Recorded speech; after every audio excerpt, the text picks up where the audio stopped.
Ата-анам 3 үлген ұлды асырап алған еді. Олар мен кішкентай кезімнен өскенде, солардың біріне тұрмысқа шығатынымды айтатын. 3 ағам да мені ерекше еркелетіп өсірді. Олар 22 жасқа толғанда өзім қалағанын таңдай алатынымды уәде еткен. Сол кезде мен қуана келісетінмін. Бірақ бір күні үйімізге күтуші әйел мен оның қызы көшіп келді. Күтушінің қызы күн сайын 3 ағамның көңілін табуға тырысатын. Ағаларым оның тым айлакер екенін айтып жиі шағымданатын. Сол сөздерді естігенде мен ешқандай қауіп сезбедім. Бір түні жол апаты болып, күтушінің қызы 3 ағамды құтқарып қалды.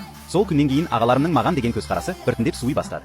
Барлық қамқорлығы мен назарын әлгі қызға аударды. Тіпті менің заттарымды бөлмемнен шығарып тастапты. Олар ханшайымдай бөлмемді әлгі айлакер қызға бергілері келді. Бірақ мен оны аса мәнге алмадым, өйткені ағаларым тек оның көмегінің қарымтасын қайтарып жүр деп ойладым.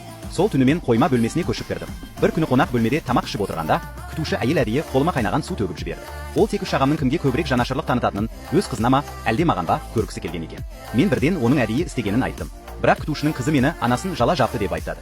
Соны айтып, ренжіген кейіппен кетіп қалды.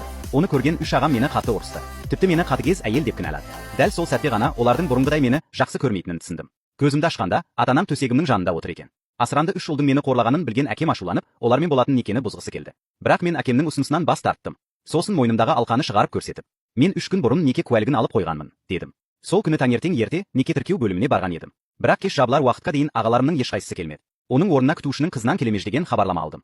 Дәл сол кезде бір ер адам келіп, маған ұсыныс жасады. Ағаларымның суықтығын ойлап, еш ойланбастан келістім. Біз тез арада некемізді тіркеп, 3 күннен кейін той жасаймыз деп шештік. Мен оның шын мәнінде елдегі ең бай адамның мұрагері екенін білмедім. Ол мені көп жылдан бері жасырын ұнатып жүрген екен. Ақыра той күні де келді. Мен әдемі той көйлегімді киіп, бөлмемде күтіп отырдым. Ал ағаларым болса, күтушінің қызын іздеп кеткен еді. Ата-анам оларға менің бүгін шынымен тұрмысқа шығатынымды айтса да, олар мені ешкім алмайды деп сенімді болды. Көп ұзамай олар бөлмеме кіріп келді.